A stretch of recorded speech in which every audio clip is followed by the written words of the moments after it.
আমি মনে করি চরমোনাইকে জামাতের জোটে রাখা উচিত না। ইসলামিক তার একটা জোট করার চেষ্টা করলো। জামাতের আমি নিজে উদ্যোগ গ্রহণ করে চরমোনাই পীরের মাজারে গেলেন এবং তাকে আহ্বান করলেন এবং পরবর্তীতে তারা ইসলামিক একটা জোট করলো, বৃহত্তর জোট। ইসলামী আন্দোলন বা চরমোনাই পীর এবং আরেকটা আট্রসি পীর, এদের উৎপত্তিটা হয়েছিল হচ্ছে 80-র দশকে এরশাদ যখন ক্ষমতায়। এরশাদ সাহেব আবার খুব পীর পূজারী ছিলেন, তিনি আট্রসির মাজারে যেতেন এবং এই চরমোনাইরা তখন থেকেই ফাইন্যান্সড হয় এবং তারা বিভিন্ন গোয়েন্দা সংস্থার মাধ্যমে বেনিফিটেড হয়ে এই ধরনের একটা সংগঠন তৈরি করে। জামাতের যে বড় একটা স্ট্র্যাটেজিক ইস্যুটা ছিল, এটা ইটস এ পলিটিক্স। তো তারা পলিটিক্সে তারা আসলো সম্পূর্ণরূপে ইসলামিক দল থেকে, তারা তাদের জোটটার মাধ্যমে অনেকটা ইসলামিক এবং নন ইসলামিক দল, যেটা রাষ্ট্রপতি জিয়াউর রহমানের ছিল, যে ডান বাম মধ্যপন্থী সকলকে নিয়ে একটা দল গঠন করা, বিএনপি গঠন হয়েছিল, সেই ধরনের একটা জোটের এনসিপির মতো একটা প্রগতিশীল একটা দল, যারা ইয়াং জেনারেশনের এবং ন্যাশনালিস্ট পার্টি, তাদেরকে নিল, ইসলামিক জোটকে নিল, কিন্তু এখানে চরমোনাই তখন বাগড়া দিয়ে বসলো। তাদের চাহিদা দিন দিন বাড়তেই থাকলো। একই সাপের দুই কল্লা থেকে আমি একটা স্লোগান পূর্বেই প্রচলিত ছিল যে একই সাপের দুই বিষ, নৌকা ধানের শীষ। এটা আমি নিয়ে আসতে চাই নাই, কিন্তু ভাই বলার কারণে মনে হলো তাই নিয়ে আসলাম। যাক, প্রথমে আসি জোট নিয়ে। এখানে জোটের ক্ষেত্রে যে প্রবলেমটা হয়েছে, যে এই ইসলামী আন্দোলন বা চরমোনাই পীর এবং আরেকটা আট্রসি পীর, এদের উৎপত্তিটা হয়েছিল হচ্ছে 80-র দশকে এরশাদ যখন ক্ষমতায়। এরশাদ সাহেব আবার খুব পীর পূজারী ছিলেন, তিনি আট্রসির মাজারে যেতেন এবং এই চরমোনাইরা তখন থেকেই ফাইন্যান্সড হয় এবং তারা বিভিন্ন গোয়েন্দা সংস্থার মাধ্যমে বেনিফিটেড হয়ে এই ধরনের একটা সংগঠন তৈরি করে এবং তারা চরমভাবে জামাত বিদ্বেষী। সবসময় জামাতে ইসলামী বিএনপির খুব কাছাকাছি তারা রাজনীতি করেছে। 91 সালে আপনারা সকলেই জানেন যে 17টা আসন জামাত ইসলাম পায় এবং তাদের সমর্থনে বিএনপি ক্ষমতায় আসে এবং তার বিনিময়ে জামাত ইসলাম সেই সময় কোনো কিছু নেয় নাই। পরবর্তীতে জামাতের সাথে বিএনপির কিছুটা দ্বন্দ্ব হয় তত্ত্বাবধায়ক সরকার ইস্যু নিয়ে এবং আওয়ামী লীগের সাথে তারা যুগপৎ আন্দোলন করে, কিন্তু কোনো জোট গঠন করেনি।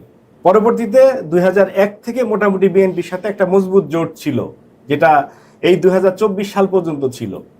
কিন্তু যখন আওয়ামী লীগের পতন হলো, তখন ন্যাশনাল ইউনিটির যে প্রয়োজনটা ছিল, সেই প্রয়োজনটা কেন যেন দুই দলই তারা ভুলে গেল।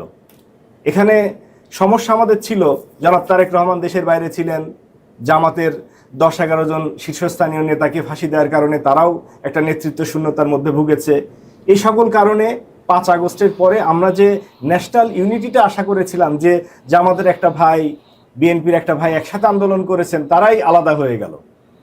তো এরপরে পরবর্তীতে যেটা হলো, যে ইসলামিক তার একটা জোট করার চেষ্টা করলো। জামাতের আমি নিজে উদ্যোগ গ্রহণ করে চরমোনাই পীরের মাজারে গেলেন এবং তাকে আহ্বান করলেন এবং পরবর্তীতে তারা ইসলামিক একটা জোট করলো, বৃহত্তর জোট করে, যারা বিএনপিকে, প্রথমে মনে হচ্ছিল যে বিএনপিকে চ্যালেঞ্জ করার কোনো কিছু নাই, বিএনপি একেবারে 100% শিওর যে তারা সরকার গঠন করবে।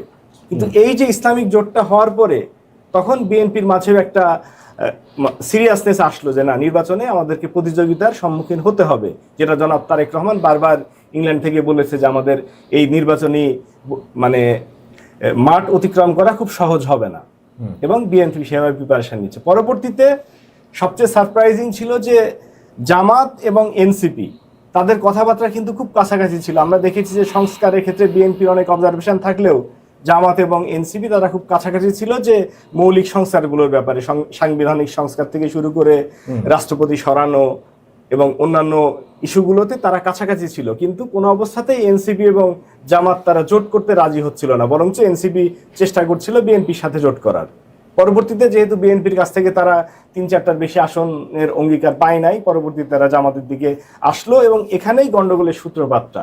যখন ডক্টর অলি আহমেদ এবং এনসিপি যখন জামাতের সাথে জয়েন করলো, তখন চরমোনাই বলল যে তারা এই বিষয়টা জানে না এবং তারা এনসিপিকে 30টা সিট ছেড়ে দেওয়ার তারা পক্ষে না। আর জামাতের যে বড় একটা স্ট্র্যাটেজিক ইস্যুটা ছিল, এটা ইটস এ পলিটিক্স। তো তারা পলিটিক্সে তারা আসলো সম্পূর্ণরূপে ইসলামিক দল থেকে, তারা তাদের জোটটার মাধ্যমে অনেকটা ইসলামিক এবং নন ইসলামিক দল, যেটা রাষ্ট্রপতি জিয়াউর রহমানের ছিল, যে ডান বাম মধ্যপন্থী সকলকে নিয়ে একটা দল গঠন করা, বিএনপি গঠন হয়েছিল, সেই ধরনের একটা জোটের এনসিপির মতো একটা প্রগতিশীল একটা দল, যারা ইয়াং জেনারেশনের এবং ন্যাশনালিস্ট পার্টি, তাদেরকে নিল, ইসলামিক জোটকে নিল, কিন্তু এখানে চরমোনাই তখন বাগড়া দিয়ে বসলো। তাদের চাহিদা দিন দিন বাড়তেই থাকলো।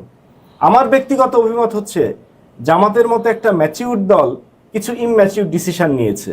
যেমন তারা 300 আসনে তাদের প্রার্থী রাখে নাই, তাদের প্রার্থীটা উইথড্র করে নিয়েছে। এখন যদি চরমোনাই তাদের সাথে যদি বিট্রে করে, তারা যদি জোটে না আসে, অনেক আসন হয়তো দেখা যায় 20-25টা আসনে জামাতের কোনো প্রার্থী থাকবে না, জামাত অথবা তার জোটের এনসিপি বা এলডিপির।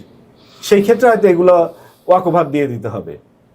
একইভাবে চরমোনাইকে তাদের যেহেতু মার্কা আলাদা, জামাত, চরমোনাই, এনসিপি তারা নিজ নিজ মার্কায় ভোট করছে, এটা জামাতকে চিন্তা করা উচিত ছিল। কারণ হচ্ছে আমরা জানি যে সংবিধানের 70 অনুচ্ছেদ মোতাবেক ফ্লোর ক্রসিং নিষিদ্ধ, কিন্তু যখন মার্কাটা আলাদা হয়ে যায় তখন কিন্তু জোটের কোনো ভ্যালু থাকে না, সেখানে ইজিলি সে যে কাউকে ভোট দিতে পারে। কথার কথা 1991 সালে যদি জামাতে ইসলামী এমনটাও দাবি করতো বিএনপির কাছে যে আমরা প্রধানমন্ত্রিত্ব চাই, এই 17টা আসনের বিনিময়ে প্রধানমন্ত্রিত্ব দাও, তাছাড়া আমরা তোমাদেরকে সাপোর্ট দিব না, বিএনপি হয়তো বাধ্য হইতো। তো একই ব্ল্যাকমেল চরমোনাই পীর করতে পারে। চরমোনাই পীর বলতে পারে যে আমি 5টা আসন পাইছি, 5টার জন্য তুমি সরকার গঠনের জন্য আমাদেরকে প্রধানমন্ত্রিত্ব দাও বা রাষ্ট্রপতি বানাও। তো এই ব্ল্যাকমেলটা কেন যেন মানে জামাত আগে থেকে টের পায় নাই, বা ভাই বলছে যে এটা স্ট্র্যাটেজি, বাট আমি বলতেছি যে আমাদের বোকামিটা কারণটা হচ্ছে যে তারা উচিত ছিল এই ক্যালকুলেশনটা করা যে কোনো সময় চরমোনাই বিচ্ছেদ করতে পারে। এবং ভবিষ্যতেও আমি মনে করি চরমোনাইকে জামাতের জোটে রাখা উচিত না। জোট থেকে চলে গেলে জামাতের জন্য 3% ভোট দরকার নাই জামাতের, কিন্তু এই 3%-এর কারণে ভবিষ্যতে সরকার গঠনের মুহূর্তে যদি জামাত যদি সরকার গঠন করার উপযোগী হয়, সেই ক্ষেত্রে তাদের 10-15টা আসন ভাইটাল হতে পারে এবং তারা জামাতকে ব্ল্যাকমেল করতে পারে। এবার আসি পরবর্তী প্রসঙ্গে, ব্যালট পেপার নিয়ে যে প্রবাসীদের বিতর্ক সৃষ্টি। এখানে আসলে আমরা নির্বাচন কমিশনকে দোষ দিচ্ছি, এখানে নির্বাচন কমিশনের কিছুই করার নেই। কোন একটা প্রবাসী, আপনি জানেন যে অনলাইনে যখন একটা প্রবাসী না, জামাতপন্থীদের না, আমি প্রবাসীদের কথা বলছি, যে প্রবাসীরা অনলাইনে তাদের এনআইডির মাধ্যমে রেজিস্ট্রেশন করেছে এবং তাদের একটা ঠিকানা দিয়েছে। এবং সেখানে কাতার যে দেশের ঘটনা, ওমানে একটা জায়গাতে 300-এর মতো ব্যালট ছিল, যেগুলো ব্যালটগুলোকে নিজ নিজ প্রার্থীর কাছে পাঠিয়ে দেওয়া হচ্ছিল। সেখানকার জামাতের যিনি সভাপতি আছেন তার ভাষ্য আমি ঘন্টা 2 আগে শুনলাম, যে উনি ব্যাখ্যা দিয়েছেন এইভাবে যে ব্যালটটা গিয়েছে, আমরা যেহেতু শ্রমিক, বেশিরভাগ বাংলাদেশের মানুষগুলো ওখানে শ্রমিক হিসাবে থাকে এবং শ্রমিকদের নির্দিষ্ট কোনো ঠিকানা পার্মানেন্টলি থাকে না, তারা অনেকে লুকায় থাকে, অনেকের হয়তো দেখা যায় আকামা শেষ হয়ে গেছে, এইসব কারণের জন্য তারা অনেক ক্ষেত্রে নিজের ঠিকানা ইউজ করতে পারে না।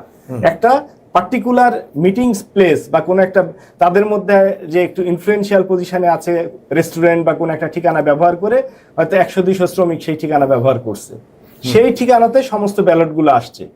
এবং একই সাথে ওই ওমানের যারা ওই ডাক পিয়ন, তারা এসে করছে কি, যে আরো 2-3টা মানে স্থানের ব্যালটগুলা নিয়ে এসে বলছে কি, তোমরা যেহেতু বাঙালিরই ব্যালট, এগুলা সব গ্রহণ করো।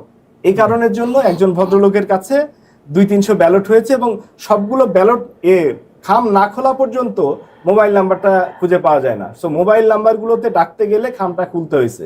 সো উনি সমস্ত ব্যালট এক জায়গাতে রেখেছেন এবং মোবাইল নাম্বার অনুযায়ী তাদেরকে কল করে ব্যালটগুলো দেওয়ার দায়িত্ব দেওয়া হয়েছিল আর কি।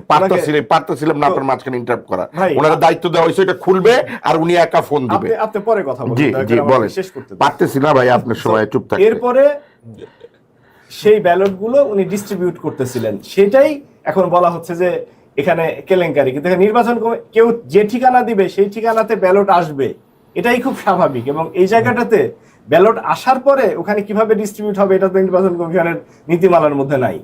সেটা হয়তো এইভাবে ওপেনলি তার করা উচিত হয় নাই, সেটা সব সত্য, কিন্তু এখানে জালিয়াতির কোনো প্রশ্ন আসবে বিষয়টা সেরকম নাও হতে পারে। মানে পূর্বেই বিএনপি 15 লাখ এর মধ্যে এটা হয়তো কয়েকশো ব্যালটের একটা দেশে ঘটনা ঘটছে, এটা নিয়ে এত হাউকাওয়ার মতো কোনো বিষয় আছে বলে আমি মনে করি। কিন্তু মনোবীর পক্ষ থেকে এটাও বলা হয়েছে যে এবার প্রবাসী ব্যালট বা পোস্টাল ব্যালটের যে সিস্টেম রাখা হয়েছে এটা ইচ্ছাকৃতভাবে রাখা হয়েছে বিএনপির বিরুদ্ধে, কিন্তু সমস্ত প্রশাসন তো বিএনপির পক্ষে। এখন আমরা দেখতে পাচ্ছি কি, যে রাষ্ট্রের পুলিশ, সিভিল প্রশাসন সবকিছু বিএনপিকে, তারেক রহমান প্রধানমন্ত্রীর মর্যাদা পাচ্ছে, যেখানে যাচ্ছেন উনি ভিভিআইপি মর্যাদা পাচ্ছেন, এসএসএফ প্রোটেকশন পাচ্ছেন, সেনাবাহিনী প্রোটেক্ট করতেছে তাকে, পুলিশ যে কোনো জায়গাতে যে উনি প্রধানমন্ত্রী স্ট্যাটাস এনজয় করছেন। তো সেই ক্ষেত্রে তো লেভেল প্লেইং ফিল্ড থাকছে না। আমরা যেখানে দেশে এই কথাগুলো শুনছি সেখানে আবার জামাতের উপরে আসছে অভিযোগ, এটা খুবই দুঃখজনক। মানে যেখানে বিএনপি একচেটিয়া চাঁদাবাজি করে যাচ্ছে গত 1.5 বছর ধরে, একচেটিয়া টেন্ডারবাজি করতেছে, একচেটিয়া চর দখল করতেছে, সমস্ত জায়গায় চরের নাম কর না ভাই, হামিদিয়া, কোনোটাই তো বাদ নাই। বঙ্গবাসিয়া, দু একটা চরের নাম যত কর চর না। আছে দেশে সবই দখল না, হয়েছে ভাই। তথ্য উপাত্ত দেন, সঠিকভাবে দেন।